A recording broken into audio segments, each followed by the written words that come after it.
There is nothing I love more than living on a busy street and starting a YouTube channel. It does wonders for my inner editor. So if you hear public domain music, now you know. But anyways, hi. I'm MK Watt with the Borealis channel, where our goal is to tell stories, study stories, and change stories.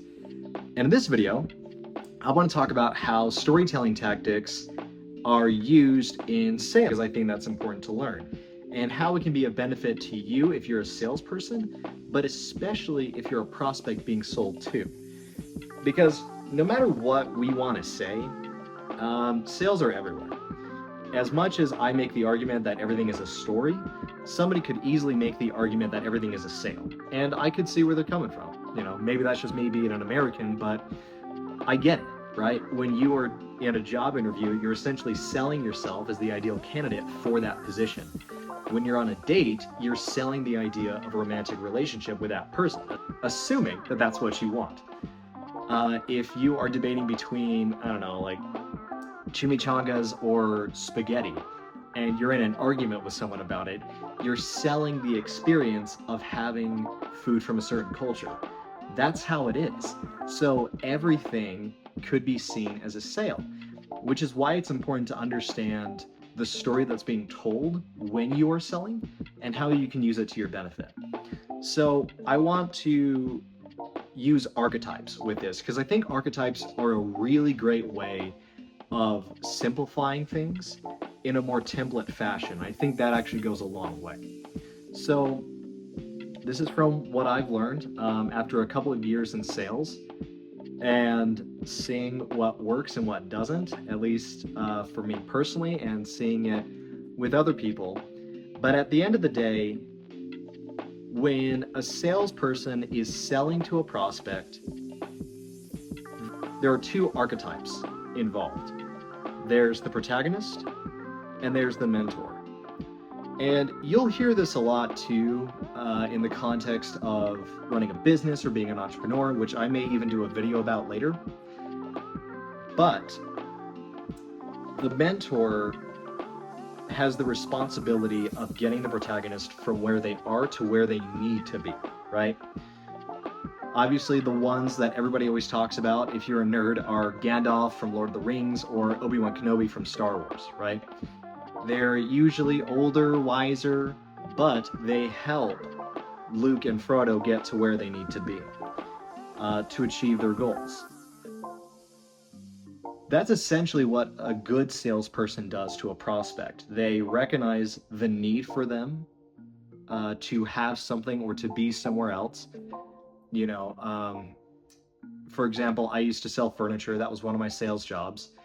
And as a salesman, my job was to be a mentor and understand the product well enough that we can get the prospects or the protagonists from having no couch to having not just a couch, but the perfect couch, right? And so understanding and empathizing with them of what they need goes a long way, right? Comfort level, material, style, all those things. And that's just one example. That's just one sales job I had. Which also means as a salesperson, you need to either have gone on that journey yourself so you know what it's like, or you need to empathize with them enough to understand the journey as if you already took it, right? That's what a good salesperson does. And that's not a philosophy that I've heard taught in every sales job I had. So I've sold a lot of different things because I thought that, you know, being an adult meant having sales skills of some kind, which it kind of does, but not to the point of having a job in sales, right? So I've sold gym memberships, I've sold menswear to Mormon missionaries, I've sold couches, I've sold ski resort tickets, I've sold ad space, I've sold a lot of different things. And the mentor-protagonist relationship has been the most beneficial. But it's beneficial because it helps the salesperson understand their role in the relationship between them and the prospect. So I'll give you an example. I'll give you two examples actually of when this was effective and used, or when this was ineffective because it wasn't used. So going back to selling furniture, at the furniture store, I worked with a guy who, at the time and at face value, I would go so far as to say was, objectively speaking, when you just looked at the numbers, one of the best salesmen I ever knew. Like, he was amazing at what he did. And it was very clear from the way that he performed and the way that he got things sold and got things done. This was kind of a passion for him. You know, like, my best day at the store was maybe an off day for him. And he used a lot of tactics that really surprised and really impressed me. You know, one of them being, whenever he would find a high ticket client, so he would always go after specific people, right? He would profile them, which as a result is a story that the prospect is telling to us, the salespeople. He would look for people that he assumed were in high income, just moving, a young married couple. Those were usually the big ones, or younger guys like me who were coming in with their parents because they were just moving into a new house, or they had just gotten married, or, you know, something like that. That kind of dynamic is what he was looking for. And he would stick to usually 3 different couches because he knew those couches better than any other product in the store. And he would get those sold like nothing. Like, they sold so quickly. But one of the things he would do is he would deliver the couches himself, or he would join the delivery teams to kind of give that feel of, I made sure that this product was in the best condition when it came. And before he would leave, he would grab another piece of furniture, whether that was a dining table or a chair or a nightstand or a coffee table or something, right? And he would put it in the moving truck with the couch. So when they arrived to the house to deliver the couch, he would say, hey, by the way, I know you were telling me you just moved into this new house, or, you know, you had this new stuff going on, or you were trying to get rid of this thing. I actually found this dining table, chair, office desk, whatever, that I actually think would really work with your style. And, or if he didn't get the sale right then and there, they usually came back and bought that at the most a week later. He was that good. But he said something to me one time that really made me question him. Now, there were a lot of things that made me question him. But I just thought he was a dick, right? Because it's that salesman stereotype, you know, the sleazy used car salesman stereotype. He was very much that. But he said to me in private that he loved sales because he compared selling and outreach and cold calls and persuading people to hunting prey. That's verbatim. And just even repeating it, I'm just like, I'm so disgusted, not just because that was his perspective, but because it was effective. And, you know, nobody really said anything because he knew how to be charming. He knew how to persuade people. And, you know, the boss saw the numbers and she was okay with it. But personally, I thought, is it really valuable for a salesman to have a hunter archetype over a mentor archetype, where it's not, how can I help you? It's, how can I get a result out of you for my benefit, right? That's not something that I think works in the long term. It works great in the short term, but it doesn't work in the long term. You know, case in point, 2 months after that conversation, if that, he was fired because he was actually caught embezzling money. And that's what I mean by the story that you are telling as a salesperson actually translates to multiple other facets of your life. Because if you are a hunter archetype for a salesperson, you apply that everywhere. You treat everybody as prey. And eventually, I believe that will come back to bite you in some capacity. You know, it may not be loss of a job because regardless of whether we want to believe it or not, salespeople who embody the hunter archetype, sometimes they thrive and they do very well in their positions. That's the way that industry works. And funny enough, that's actually one of the reasons why I left the industry. Because archetypes like that are effective and they thrive in that world. But again, if it doesn't have negative consequences in a job environment, I believe that there are other consequences in other environments. So, with the mentor archetype, that changes because you really are serving the other person because they are the protagonist of that conversation or that story. Plus, it actually portrays a better story in the prospect's mind than if you're a hunter archetype. And there's a few reasons for that. So if somebody says, I'm just looking, or I wasn't really looking to buy today, that's usually an indicator that a lot of times it's translated as you're not asking the right questions, so you need to ask the right questions to get my attention and to get my money. A lot of people see it like that. Or if they just say no, or I don't have a good feeling about this, other salesmen or salespeople with the hunter archetype will push, and they will try to get that sale. But salespeople who embody the mentor archetype say, okay, we're not going anywhere whenever you're ready. I believe that implies to the prospect that, one, they respect the prospect's integrity and authenticity and decisions. Essentially, they respect them as a human being. And two, they don't need your commission, right? There's not a hint of desperation to get that sale. And I think that goes a long way too, right?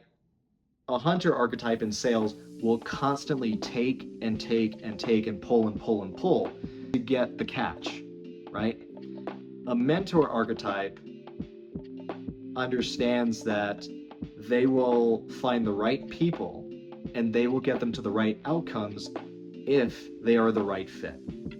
So another example of that, I worked in an ad space, and I was talking to this VP of marketing at an agency in Canada, and I had a whole PowerPoint ready to go, had all these slides ready.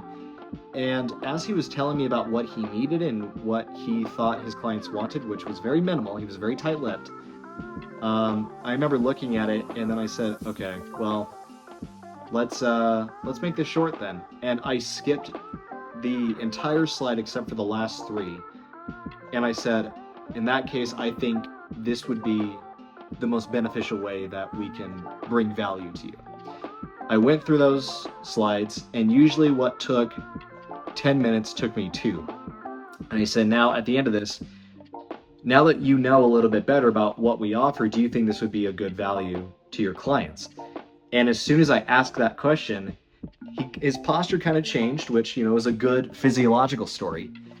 And he said, yeah, I think I've got 2 or 3 clients that would actually find this really useful. And we built up that rapport and built up that connection, right? So that went a long way. That worked very well. And it helped me gain a solid reputation of, okay, this guy is here for us. He's not here for the money. That goes a long way. Which leads me to the next thing. If you are not a salesperson, what do you do in this situation? You actually have the best positioning if you're not a salesperson in a sales situation, because remember, you are the protagonist. You always have the final say. Now, that's hard to do because salespeople are trained and hired because they're personable, they're charismatic, and they push to get the job done. But remember, no matter what, at the end of the day, as a protagonist, it is your journey, right? It is your house that's getting furnished, not theirs. It's your clients that would benefit from this, not mine. It is your wallet. It is your experience. It is your choice. So remember, nobody is the side character to their own story. Every single one of us is the main character of their own story. So when you go into that, if you need to furnish a house or if you need a new car, always be willing to listen to your gut, because you drive the ship, you drive the narrative, and stand your ground, regardless if it's a yes or a no. You always have that option. Never forget that. You always have that option as a protagonist. And, probably one more story to finish this up. I remember watching TV with my grandma, and we hear a knock at the door, right? And, she doesn't have a no soliciting sign, so you know where this is gonna go. And she opens the door. There's this kid, maybe younger than me, clearly doing summer sales. And I think he was selling like internet connection. It's usually one of those, right? Internet connection, pest control, or solar panels. It's one of those. And he's talking to us. He's got like this charming smile, this big smile, a lot of energy. And this is an interesting trick that he tried using. But he mentioned all of her other neighbors by name and said that, they got along great and they've signed up for these other memberships, which means he's developing local trust, right? It's that tribe mentality that he was trying to go after. The people around you trust me, which means you should trust me. Which would be really, really good if my grandma interacted with any of her neighbors, which she didn't. So it actually made it more obvious that he was hunting and not being a mentor. And she said, that's okay. I just got to go back to my TV. And this is when I was kind of like, okay, we need to pull the plug on this. Just internally, I didn't say anything. Just kind of watched and saw what happened. But he tried to look into the house and he went, oh, what kind of TV do you got? And my grandma just went, no, and just slammed the door on him. But my grandma actually portrayed a really good example of being the protagonist. When people push, they take advantage of the fact that people have never been pushed before, so they'll just go along with it to end the discomfort. Never do that, right? Be that protagonist that does what's best for your journey. If you don't feel like it's a good fit, don't buy into it. If you do feel like it was a good fit, but then you have second doubts or you start noticing certain things, call them out. Don't be afraid to stand up for your own story, right? That's the important part of it. Now, I also want to acknowledge sometimes as a salesperson, you kind of have to be a hunter. Now, what that means is if you are, a one-man show of a startup, or if you are, in a huge money crunch where you kind of need the sales, it's really hard not to go into that hunter archetype. So in that regard, if you are a salesperson who's in that position, I get that. I totally get that. But I think there's other ways of going around it where you can still be a mentor first and then have hunter qualities, but not be a hunter yourself. For example, you can offer free services, right? Pro bono clients. You can do giveaways. You can build rapport with people. And what that does is, yes, it develops the trust, but it develops the trust in the sense of this guy is a mentor archetype because he knows the journey and he knows the experience, and he's doing it for my benefit. He's not trying to sell me here and now. Versus the hunter archetype who networks, which is, oh, okay, this is a lot of stuff in my face. He probably won't remember me. And usually you can kind of tell at a networking event if a salesperson is a hunter archetype, because when they're done having a conversation with you, they'll turn it off like a light switch. Or they'll move on to the next person and you'll hear the script. That's usually how I kind of identify, the hunter archetype versus the mentor archetype, and I think the mentor archetype just kind of comes with time as a salesperson, right? If you're new, you're still kind of learning that skill. And so it's hard to develop that mentor archetype because you are still on that journey. Allow yourself to be on that journey, right? Make mistakes, but don't do it out of desperation. Don't hunt as a salesperson, right? Give wisdom and guide people through the journey as a salesperson. As a prospect, respect your journey. Respect your boundaries. Respect that you are the main character of that story and stand your ground. So, there you go. That's your 2 cents for the week. Thanks for watching all the way through. I really appreciate it. If you want, I actually kind of want to know, because I want to hear multiple perspectives on this. Leave it in the comments what you kind of think about all this and what your experiences are, or what other archetypes you kind of notice in the sales environment, because I think the more we can share this information, the better we can all be. Not just me for the sake of doing sales, because frankly I don't do sales anymore, but being able to share that information and thinking, oh, you know what, that actually is a good point, I never thought of it like that. I think that's going to go a long way. So again, thanks everybody for watching, and I will see you in the next one.